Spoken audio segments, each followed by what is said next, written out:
Hi, you're watching The Mainstream. I'm Simran Shiwalkar, and we are in Pune witnessing the latest edition of Emerge Tech, the Multicity Roadshow, brought to you by Mainstream. Today, I have with me a dynamic speaker, Mr. Sachin Kawalkar. He's the Global CISO, Head of Cybersecurity and DPO at Neeyamo, a global HRO organization. Sachin, thank you once Hi, again, thank you so and much. it's a pleasure to see you again. Thank you so much. The pleasure is totally ours. With that being said, let's lead with your experience so far. How did you find the conference in terms of the discussions we've had and the networking and overall? So the conference I have attended so many conferences. I'm being the global speaker, visit lot of conferences, but mainstream conferences are always different. The way you do it, a study that what is the need of now, what is the technology evolutions, what is the requirement of the people who are attending those conferences, and definitely there are a lot of takeaways from those conferences. I definitely see it's altogether different, and this time I found it's more wider, more bigger. So thank you so much for arranging such a nice events, and that too in a Pune, because I see a lot of events which are happening in Mumbai, but Pune sometimes we do lag in that. But thank you so much for organizing such a big event and good event. Thanks to you, Sachin. Thank you for joining us and thank you for sharing your kind words.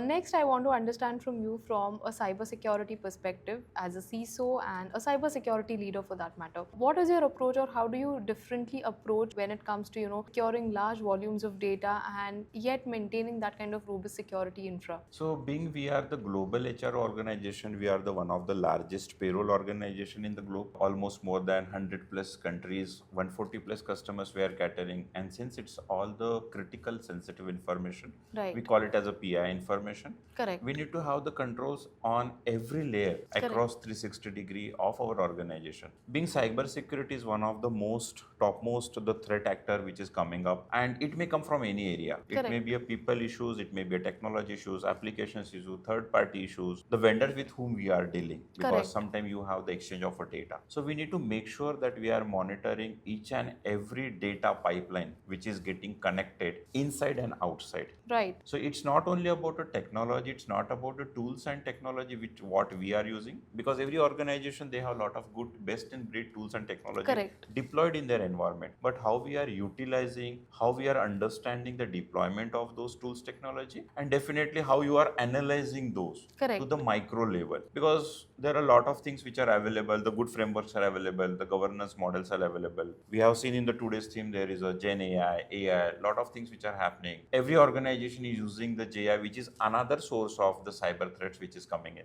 Correct. Through some of the other means. Now, considering these digitalizations, technology innovations, lot of the multi-cloud environments, lot of complex environments, lot of the different dependencies on the third party, it is very important to monitor each and every segment at a micro level, and you should have a right set of governance, right set of processes, policies, and then definitely technology tools. And then yes, the last one is important one is a skill set. Absolutely. Which is one of the important, because ultimately it's all handled by the human. Correct. So you should understand what you are doing, and then you can leverage the best benefit of it. Though risk cannot be 100%, compliance cannot be 100%, always there will be a risk, but I guess it is always up to our organization that how best we can do. So these are certain checks that organizations need to take care of. I guess if you ask me, you should have the baseline framework. Correct. By adopting some framework, there are a lot of good frameworks available for AI, cybersecurity, ISO standards, NIST frameworks. By adopting from frameworks, you are putting a discipline to adhere. Correct. And once you have a design, then you are implementing it. And once you implement it, then you need to measure it. Right. Because it's a cycle. We typically call it in ISO 27001 as a PDCA cycle. So PDCA cycle has to be continuously run to nurture and evaluate. Absolutely. Sachin, you spoke about multi-cloud environments and the ever-evolving landscape. Along these lines, I have a question for you. What's your view on the role of privacy-centric security framework in today's hybrid cloud and SaaS-driven environments? How do you envision this and what role does it play, if you can tell us a bit? See, now privacy is one of the most important component of any organization. As we see, every organization is moving to some segment, some sort of cloud. Correct. Similarly, even in India, India, we have the DPDPA, which is coming up, Data Right. Protection, Data Privacy Bill of India. Likewise, every country, every geolocation, they have the privacy model put in place. Now, depending upon what type of environment you are, what type of business you are, what type of data you are handling, you are capturing, storing, processing, it all depends upon the type of business and Correct. then the type of model which you are using. Now, as we see, we have the IaaS infrastructure model, PaaS model, platform model, and the SaaS model. Now, depending upon the SaaS model, since it's a product, it's a software as a service, which is getting delivered or which is getting utilized by a lot of the other organization, you need to have a complete understanding about SaaS as a service. And then the controls or the governance or the framework required on your model. Correct. So I guess that is one important part. Secondly, what is the, what you can say, alignment or applicability of the data privacy model? Correct. Because most of the time your SaaS model is deployed in some environment, some location, but where it is getting utilized, how the data is getting processed, where is the data localization is happening, what is the source of the data from where it is getting origin. Now, when we say when the specific geolocation is the origin, then the particular data privacy requirement will come in picture. And your framework, your environment, your infra should be able to align with that requirement, and then you should have the required set of controls to comply with that data privacy requirement. For example, China, you have a very rigid, very strict data privacy requirements, Correct. which is a combination of privacy plus cybersecurity. Now, do your model, a SaaS model or a cloud model, whatever the type of services which you are offering, is it aligned with the requirement of that particular country? Because you are generating the data, Correct.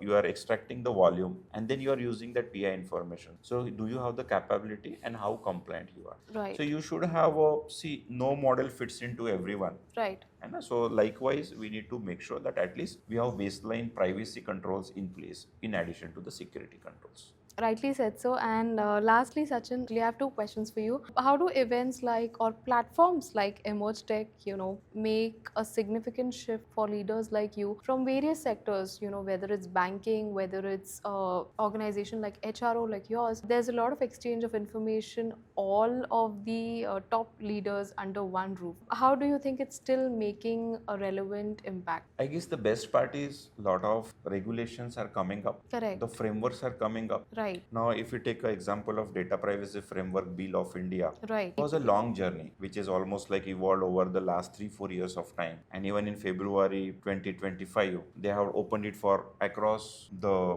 country to get a feedback. And a lot of people, they have given a feedback. Correct. The tons of volumes of feedback which they have received now. Now, by doing this exercise, those frameworks are getting matured. Correct. Those frameworks are getting fine-tuned. And there is hardly a possibility that no control is missing in that framework. Now, when we say the controls are ready, the frameworks are ready, and when there is a mandate to deploy and to adopt that framework, and if the companies like a BFSI, if they are adopting it, hardly there is a chance of failure of the disclosure of a data. Because now SEBI, RBI, lot of these regulations are Correct. very strict, and the micro level assessments which are happening, external audits which are happening, the control frameworks which has been deployed across the organization, which is mandated by regulator. Correct. That is helping the organization to grow to the next level. And as I mentioned, it's a continuous evolution, it's a cycle. Definitely someday, if you are religiously following this frameworks, you will reach the maturity. But yes, I should say thanks to all the regulators who are creating lot of frameworks. Correct. And standards which are helping organizations to build,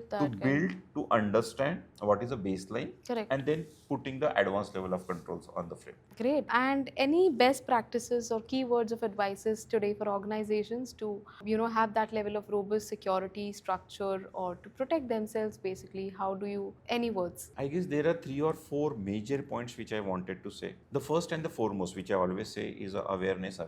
Correct. Every resource in the organization should be aware about what their organization is all about. Correct. What type of data they are dealing with and how sensitively they need to handle that data. Correct. If they are aware, then the possibility of human errors is hardly minimal.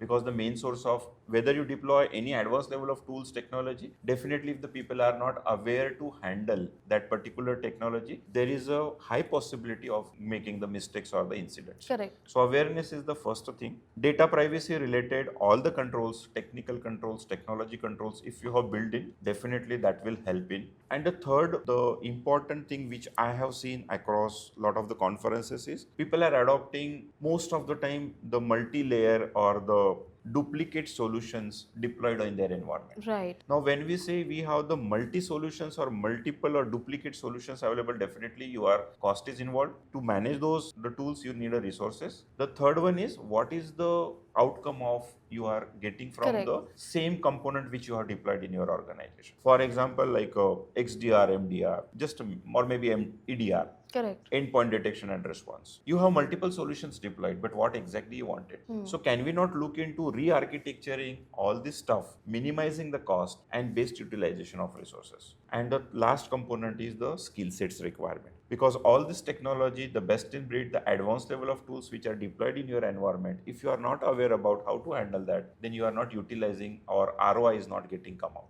of your tools. So the important part is you need to have the proper skill sets available to handle those tools and technology. Then only you are leveraging the outcome. Otherwise, if you see a lot of good frameworks, tools, technology, vendors, everything is available in the market. It is just like fitment of what is available and what you need. A combination of that, you can create the wonders. Fantastic. I think this conversation has been insightful, and thank you, Sachin, for this dialogue. I look forward to having more such conversations. Thank you so much for inviting. Privilege is mine. Thank you so much. Thank you.